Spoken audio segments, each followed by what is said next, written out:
don't know exactly, but that would be 50, 60 miles north, so that'd be that'd be 500 plus miles. She called him up and said, you must be a strong Christian to put scripture in an ad. She's also a farmer, buys pigs. She bought pigs from him.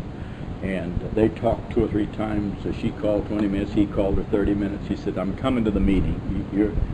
She says, if that's anything like you tell me, she said, I'm coming down there. Well, she had a hysterectomy about 3 months before, and she also, I suppose she lifts pigs because she's an old farmer. And she started out, she's about 75 miles down the road, and she had back pain so much that she turned around and went home and said, I couldn't stand to drive because I can't take pain pills because I fall asleep. Now, these are people interested in the kingdom, and you're trying to stir up, students, teachers, trying to stir them up. And this woman's contact is just what seemed to be minimal awareness, just putting scripture in an ad about expensive pigs. Contact's been made, and sending brethren to further that contact. A man strong in the faith that comes from Rochester, Minnesota, and comes to church. He could have gone home and gone to bed. And all kinds of things like that have occurred. I won't spend the rest of the time tonight to tell you about that. But absolutely, see, God is at work in the smallest of places and the largest places. See, he doesn't just function in discovery of deep time. This is the age of the earth, extending physics into geology and geology into biology. And the idea of cyclical history of the earth, the tension between the young earth that stems from certain readings of the Bible, not only, but from this period, is just a symbolic notation from Ussher's chronology that creation was 4004. And the old earth, and this is over stratification of plants and animals and civilization, and this becomes very important. That's why we're going to have one session on the 5 faces of atheism that develops in the 19th century social sciences. And the method is intact from astronomy and physics. It begins extended into all perimeters of the tension between the views of Hutton and Lyle and the so-called biblical literalism that created a problem in the Genesis material. Ussher's chronology here and biblical chronology, I suppose that's taken up. Now, this is a book that we'll have to compare, not in this class, but you ought to get hold of things. Ronald Fry edited Is God a Creationist? And this is over the creation-evolution conflict in education. This particular book, Scribner, 1983. And this is not a science book, it's over the controversy. And we're going to have to look deeply into the controversy. That's practically important over education, etc. Lord Kelvin, who was originally William Thomson, and because of his scientific advancement, he was knighted and became Lord Kelvin. So if I had to ask you, if I were going to have an exam and ask you who Billy Thompson was, said you haven't the slightest notion.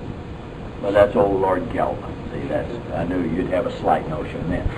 Now, he was the one that delineated the first law of thermodynamics and is published in modern form in 1851. And the paper originally was on the dynamical theory of heat. Now, what's it have to do with universality of science? What's it have to do with evolution? What does it have to do with the development, unfolding of the scientific enterprise? Now, this was a paradigm. This is a fundamental issue. He partly articulated the second law, but he articulated the first law in that paper. That is the theory of conservation of energy. Now, see, from a creation viewpoint, energy has to have an origin. And as this develops, see, the concept of energy in the system, geological systems and the biological system, and out of this opens up the category of how much time it takes for systems to develop and do certain things. And Kelvin contra Hutton's theory of the Earth. Now, the 3 principles that develop primarily as a result of the first law of thermodynamics. Energy to run the geological cycle comes from heat in the Earth's interior. This is not an assumption, see, about creation. You still have to account for energy. You have to account for a finite amount of energy, and if the energy, you see, if the earth is eternal, this collapses. See, the whole issue of entropy intervenes, and this is out of the second, third law. So matter cannot be eternal. You could have a theory, see, of replicating energy sources, but then you have to more than speculate about those energy sources. So it's one thing, given the earth, that heat comes within the core of the earth. That's one thing. But if the earth's not eternal and it's not heat replicating, pressure, temperature, etc., so there's no way to replenish the earth's heat. So we're living in a diminishing stock of energy capital. Technically will be entropy. Now if entropy, the law of entropy obtains, the universe could not be eternal, because the universe would have already collapsed energy-wise long before now, if that were the case. For purposes to calculating the age of the earth can be treated as a solid, uniform, undifferentiated sphere. And it is only the physics of heat transmission. Now, outward flow of heat entails the conclusion that the earth is cooling off, surface, etc. Now, how much time to cool off? These elementary things that develop as a result of first and second law of thermodynamics, he opens up the geological phenomena, not merely what about petrology, what about rock formation, petroleum, what about paleontology and all the perimeters of geology, but the fundamental ground of geology. Now, the thickness of sedimentation, that's one of the things. Just put that down. Thickness of sedimentation. In 1915, geologists estimated. Now, that estimate keeps changing, but the methodology doesn't. The thickness of the entire sedimentary column as 335,000 or 64 miles. See, if that's anyways correct, see that sedimentation within the earth is 64 miles deep, you still have to account for a whole lot of things. See? Now, the rate of deposition is between 2 and 6 inches per century. Now, that all has to be scientifically articulated. See, what's the reason for saying between 2 and... Notice the ambiguity of this 2 to 6. That's like dig a hole 3, 4, 5, 6 feet deep. Well, which? Okay. See, because you get different answers when you calculate from those assumptions, and that's why you get a variety of answers from things. And whether this data is an assumption or whether that is calculated, and where it's calculated, and is it uniform, and all those things, you think about that as you take these down. Now, to create a column, it takes that law right here, 100 to 130 million years, on the basis of this instrument of calculation. But it's loaded with assumptions. See, it isn't anything to be scientifically measured at all. I haven't even got plate tectonics down. See, this is contemporary geology, and plate tectonics and the continental shift, the drift. See, all that's fundamental for geology. Now, the mass of sediment, how much? Total mass of sedimentary rocks on the earth is estimated rather than the thickness of this mass. See? How much? Now, compared to the total mass of material being carried to sea via the world's rivers, assuming present rate. Now, you remember that just in our little revivalistic notation before?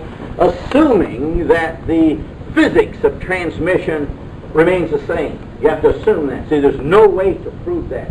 But on that assumption, the present rate is typical of the past. Estimation follows that roughly 47 to 100, see that range? 47 to 188 million years for the Earth. Now, that has a lot to do with Genesis. See, it really all started with Genesis and Lord Kelvin, and it flies in the face of certain assumptions. Now, then another methodology, the saltiness of the sea. Now, this whole procedure of measuring is based on an assumption that water or ocean, the ocean water, was originally fresh water. Now, notice there would be no way to scientifically demonstrate that phenomenon. That would be out of the question.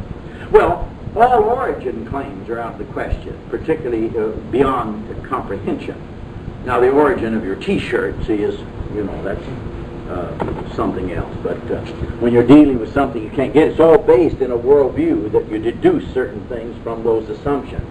Now, assumption runoff makes ocean progressively more salty.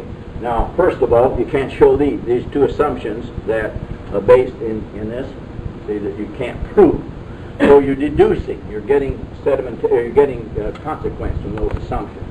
We can estimate the age of the earth by the amount carried in by the rivers each year, and then you have to measure that. This process yields estimate for the age of the earth of 80 million. See the radical disparity between these methodologies.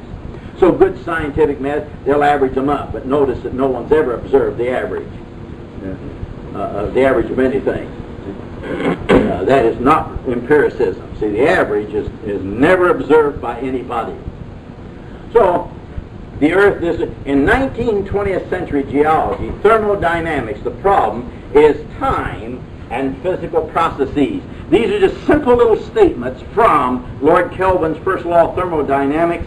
Then the second law, the whole issue of entropy and energy. If entropy is in fact the case, then the material systems of the universe are finite in origin. The universe has to have an origin, and therefore the universe cannot be eternal, because this collapses the whole universality that's been developing in the hard sciences. So these are just elementary statements about the consequences far beyond them. Now, next time we'll put a little notation.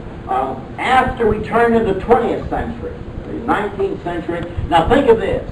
All the creative minds in the history of science up to the bottom of the 19th and 20th century were geniuses. They never went to school to study these subjects. They created the subjects. They created the subjects themselves. So after we enter the 20th century, and only very partly, very minimally in the 19th century, the scientist becomes a different person, because the method is assumed to be intact and the method is transmitted in the discipline. So after this, models of reality, this is over realism, over different views of reality, over whether you could do Buddhist physics or not, etc., and what I call the arrogance of theoretical physics. Now notice, the advancements in the 20th century is over theoretical physics. And when we started out just a few weeks ago, just in our revival tent, you see, it was Newton that said he wanted to have as few of what as he could possibly have. Hypothesis, I can't wait for you. He said that we can't have hard science and a lot of theory. Golly, it's all been theory. See, the theory sounds abstract. Let's be practical. See, all the moves, every one of the moves in the development of physical science have been theory-based. But by the 20th century, the only people who make any advancements are the theoretical physicists. And I just want you to underscore that, because it started out like, we don't want religion, because that's speculative. We don't want, that sounds metaphysics or something like it. We won't be scientists. So here's where the ball is hardest, right here. And that's where the developments in 20th century microscopic physics take place, but it's just that very theoretical physics. Hawking is the world's leading theoretical physicist. Now, from Kelvin's generation forward, a new type of scientist that thinks about science. Well, you're back into the theory. Theory, deep, 30s and 40s, all major persons affirm that science is theory-based. But when it started out, they were trying to get rid of theories. Well, we don't multiply theories just for the sake of multiplying theories, but we theorize to generate an explanatory power. And the whole development of these procedures. And what a model is, now if you've been in a physics lab or a chemistry lab or biology lab, they have models all over it. You could say, how do you know that model reflects reality? And of course, that's an epistemological question. It has nothing primarily to do with who made the models that's set in the laboratory. So models and reality, task of theoretical physics. This is fundamental. We'll proceed from here within a couple of weeks. The task of the theoretical physics is to construct a mathematical model of the real world. Now, the nature of mathematics, I asked you to look at a little paper on mathematics. You see, mathematics is theory-based. Mathematics, after Gödel, is theory-based. You can't escape theory. That's just the one beat. You know, we sing the same song. All the songs are just put to different music. It's kind of like, you know, gospel foot thumpers. All the tunes are the same. They just put them to different music. And you just clap at different speeds. Now, right here, real world, theoretical physics. Now, the language of math allows for no ambiguity. The problem is, how does one know that the language of math, though it's precise, and its deductive assumptions are precise, that they actually represent reality? They don't. That's where it is right now. See, you have to have explanatory power that advances knowledge, and it enables the mind to generate. We started out losing our minds, and the most advanced levels of science today requires powerful minds trained, see, to do theoretical analysis of things that they can't see. Empiricism's a dead horse. See, they don't learn theoretical physics by experience. Unless you mean by experience, that's everything they do and think and say, which is too ambiguous to be profitable. Okay, biology and the development. I want to do three things, just mention three things. I want to mention to you some of the developments in the biological phenomena, the build-up of the confrontation with the Bible. Now, geology was the most marked confrontation. Now, the next marked confrontation will be in biology with the Bible. And we got to talk about the Bible some. First is the origin of life. The Bible said God created it. Well, the origin of life on naturalistic premises. I'm going to read part of a paper that I have on the essence. The essence of the philosophy of biology is not over whether Christians can do biology or physics, but the essence of our confrontation is over naturalistic assumptions about the material. It is not over the material. So the real issue about creationism and evolution cannot be forwarded until people understand that they've got to do philosophy of science. That's absolutely imperative. And things have not gone well in the courts, even in Louisiana and Alabama, because they've been debating over information. And that was the wrong thing to debate. The information, Christians don't have one battery of information and atheists have another kind. That's not where the conflict is. It's a much deeper conflict than the details. So please keep that in mind. We've got to get to the churches, we've got to get to the schools, and we've got to say something about, now in my paper in the library on the Christian faith and biological theories, I have a 40-50 page sketch of the history of evolutionary theories, but that's for another class. If you have interested in the tools, all the primary tools up to the 60s and 70s, and I will add in the 80s and 90s before that goes to print. But you can only read so much. You can only keep up with so many decades. So the origin of life is fundamental for the Bible. It's fundamental for an evolutionary naturalism maintains that life has its origin from matter.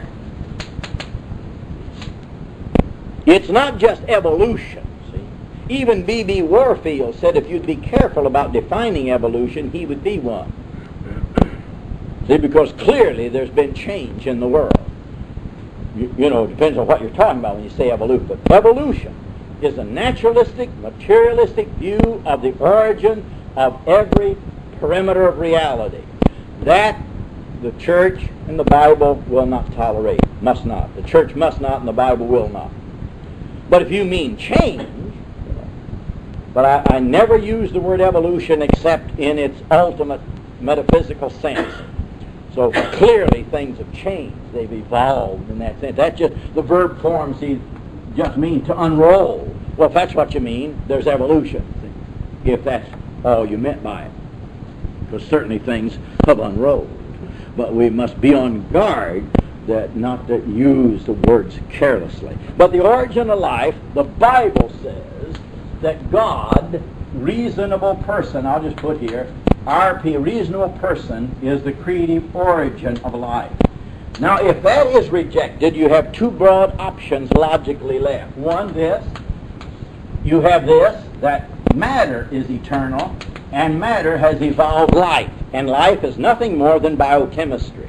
Now, if life is nothing more than biochemistry, then the brain is nothing more than biochemistry, then rationality is nothing more than biochemistry, then logic is nothing more than a deposit, then language is nothing more than a late deposit, and the forces of reality have been at work long before the evolving of the things that we bring into play in discussion.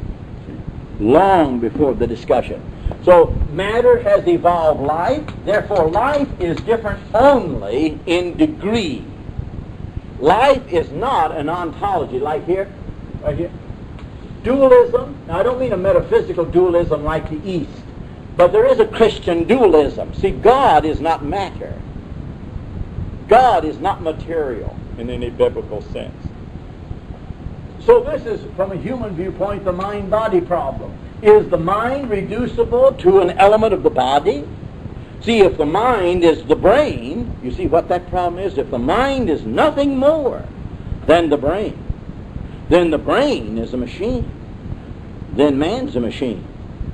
There's no question about that. You don't need to worry about revival. See? In fact, it's absurd. Well, I've never heard of a rock talking about it. See? Now, mind could be ultimate. The idealist took this line. The materialist took this line. Idealism then has the problem that matter is somehow reducible to immateriality. You remember those notes I had up? See about that? That ultimately there is no matter. That's what opens the category to Eastern metaphysics, to Buddhism. And the viewpoint, now these two oversimplifications, monism says ultimate reality is one thing. Well, is it mind or is it matter? And from a naturalistic evolutionary standpoint, it is matter because mind has evolved from matter, and mind is only an evolved step out of matter. It's a physical, chemical composition of that. So whether the Bible, now there's 6 general theories about life in the literature up to recent discussions, unto the molecular biological revolution of the 60s. Number 1, spontaneous generation. Now what's that for? Because in the geological records, all forms of life couldn't be found. And they couldn't trace the detailed modification of life from simple to complex. In the records, we're talking about data. We're not talking about so spontaneous. What's that? Well, that means that it isn't caused. It just appears. Well, that's one of the theses of this book, that geology is not the place to look for graded evidence for evolving, because species, in a scientific sense, just appear. They have no movement to them. They're paradigmatic shifts. Now, this is over evidence, and that's either right or wrong. See, we have to look at that phenomenon, and we'll look in another class. A second theory is cosmic panspermia. Now, that's Eastern nonsense, but that the cosmos is some kind of spermatic seed. Now, I understand what that means, but there's no scientific ground for talking like that. But it is a position. See? Yes, Baha'i is a westernization, see, of Hinduism. Now, 3 is from cell models. Schnell and Schwann, the fathers of the cell. We trace the origin and development of concept of the cell in biology in another class. But from cell models. See, the amazing thing is, of the millions of cells even the human system has, and all living systems, and how they know what to become. That's rather, at the preaching level, that's rather amazing how cells know what to become. And when we have an aberration, see, in society, well, we notice that immediately. A fingernail cell, it knows what to become and when to become it. Which sounds odd, sounds rather reasonable, see? But you could take a chancistic view. Now, so fourth is from colloids, C-O-L-L-O-I-D-S. Now, this has to do with some form of chemical development in space that collide at appropriate times, colloids, and create. But there's no evidence. And the fifth is enzymes. Enzymes. Now, there's no question of the fact that enzymes exist. Let me spell that for you. E-N-Z-Y-M-E-S. Enzymes. And a sixth theory of the origin of life is from virus. Virus.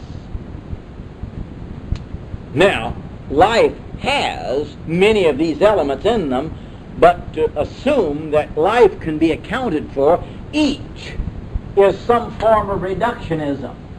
Now, reductionism is always the effort that no matter how complex any object becomes, it's always reducible to the building blocks that are accountable for by simple physics or simple chemistry. It's a reductionism. It's nothing but that.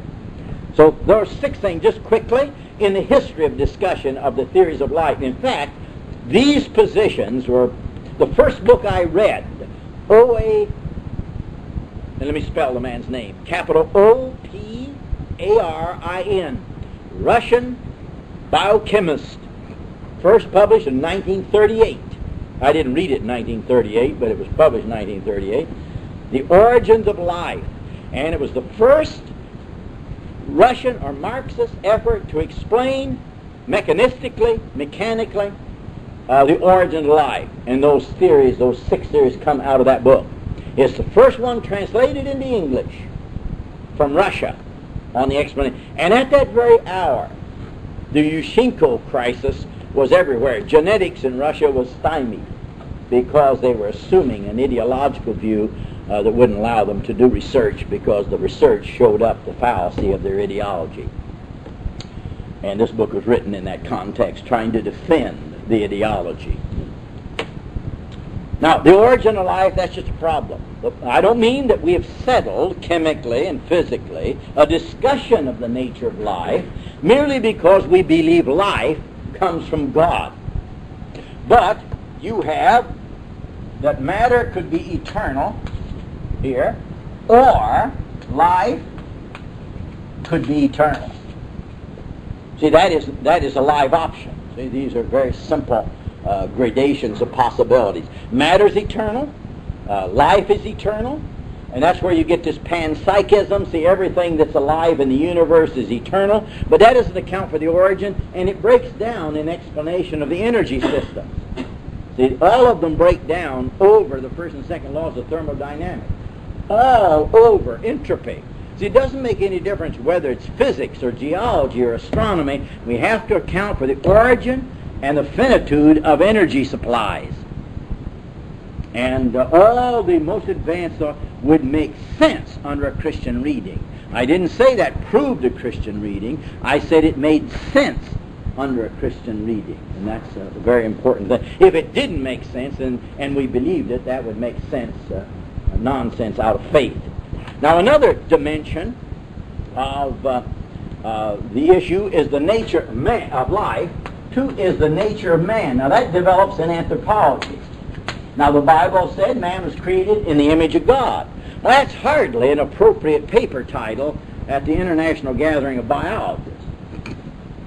Now, you can have it up, see, for marches and things like that, but they just look at you strange and just see if they think you need to be in jail or in some padded cell someplace. See, it's not just the use of a word, it's a whole worldview that's being addressed, a whole affirmation that's being addressed.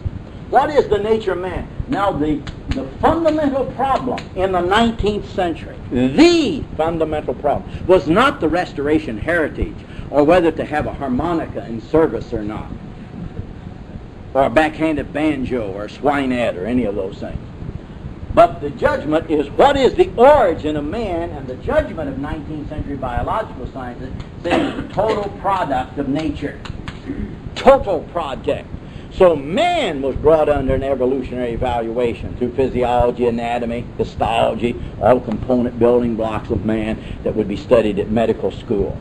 So we not only have the origin of life problem in geology and biology, we have the origin of man. Now if man evolved, he's up from the apes. Well, that's not what the Bible says. And there'd be no way to read that. So these developments more immediately clash with biblical affirmation than astronomy. Astronomy just didn't overwhelm everybody in Europe and say, well, I'm giving up the Christian faith because the heliocentric theories. I just can't believe in God anymore. But see, you're getting deeper into the faith. You're getting deeper into the fundamental issues of the Christian enterprise. Man, and if man is derived from animal, then it's hard to show why man is particularly important. So to talk about his freedom, talk about his dignity within an evolutionary paradigm becomes absurd. So who are among the loudest voices about human dignity? People who affirm paradigms that can't make heads nor tails out of that affirmation. It may be just arrogance rather than anything else. So here are some things. One, man, that we have to keep in mind, and it's possible, I have to check with some of the world's leading scientists, man has, to this hour, to my knowledge, I edit that, has not produced life chemically. Now, champagne they thought they did, but then the next day they were sure they didn't. Man has not produced life. Two, scientists have not found, though millions and billions of taxpayers' dollars are directed towards space, listening for irrational signals from outer space, extraterrestrial intelligence. See, I've always been, since I've been a Christian, I believe in extraterrestrial intelligence. But it's not E.T. But I do believe in extraterrestrial intelligence. Now, the odd thing is, thousands of the finest scientific minds in our culture believe in extraterrestrial intelligence and don't believe in God. Well, at least they reject him for some other reason other than the category of extraterrestrial intelligence. Okay? Well, there is no evidence that there's any rationality out in space. Now, the only reason that's a problem from an evolutionary model, the reason, is that it approaches, in classical probability theory, it approaches zero probability if life evolved chancistically. It approaches zero that life, as we know it, now there's life and then there's human life. Those aren't the same thing. See, cancer virus is life. See, a paramecium is alive. An amoeba is alive. But very few of them graduate from Harvard. See, we have to be very careful. This is reductionism. Man is not reducible just to life. There's something about man that is irreducible. Now, here it is. Life, approach that life has its origin, human life, only on the earth. Now, therefore, within high-level probability, high-speed computers, it'd be completely irrational to believe that intelligent life evolved only on the earth. But there's no evidence to the contrary. All the evidence is on the side of what the Bible says, but from a scientific evolutionary viewpoint, it's highly improbable that approaches irrationality to believe that life, and therefore ultimately billions of dollars of taxpayers' money will be directed towards scientific research of space, waiting for signals, or a dance band or something coming from beyond the galactic structures of the Earth. Huh? Shooting a record of Johnny B. Gibbons. Oh, I hope not. But I'm sure that's. But you see, these matters will directly and more readily confront the Bible. But it's not self-evident that the heliocentric explanatory system in the movement of the planets is a direct contradiction with the Bible. But he gets deeper about life, origin of man, origin of life, and then the next thing is the origin of negative factors in the earth. Now the Bible calls it sin. Now there's no place for the 3rd chapter of Genesis in any evolutionary naturalistic hypothesis. Now if there isn't any, there's no place for the atoning death of Jesus on the cross, nor an empty tomb. You see, it collapses. The consequence of that is not just over biology, or over geology, or over physiology, or histology, or any of the sciences. It has a direct bearing on the heart of the Bible. A direct bearing on that. So think about that as you are preaching or teaching at this time of the year, that you're confronting whole paradigm. You're not just confronting unbelief in certain beliefs and propositions. You're confronting whole belief systems of belief. So a worldview determines for all conscious holders what can be held reasonably, whether one's in Africa or Asia or at the university or here in our little cornfield. See, a worldview that we have consciously will determine what we can receive as new information. And if we get new information that doesn't fit the paradigm that we have, then we'll either have to abandon the information, challenge the information, or get a new paradigm. Now the history of science has done that. See, maybe theologians out of due time can find out that we're trying to explain the universe and we're not trying to explain some weird, irrational discussion about something. Now, man, origin of life, now we call it this. This category is turned over to the social sciences. And I want to pick this up in a week or so about the 5 faces of atheism. And that is technically the origin of every social science had its historic origins in avowed atheism. Because the essence, after science wreaks havoc throughout Western Christian civilization, Industrial Revolution changes the world, changes man's daily lifestyle, and the revolution comes, you get socio-political, economic developments, and then by 1844, someone trying to wake me up? In 1844, there's revolution in every country in Europe. 1848, classical Marxism is intact in every nation in Europe. And so it's over life, over man. So if we say Marxism is inhumane, you see, if you only have a certain view of the person, have you ever heard anyone say that shoveling a rock out in your driveway was inhumane? Notice the way we talk about things. We don't talk a certain way. But that might be misleading because we might misunderstand reality and talk the wrong way. That's what linguistic analysis tried to tell us in the 40s and 50s. You're talking falsely based on certain assumptions about the relationship of language to reality. Okay? Now, man has not produced life chemically. Man has no evidence for believing in extraterrestrial intelligence other than the origin of the universe, because the universe seems to interface too well for just a randomized system.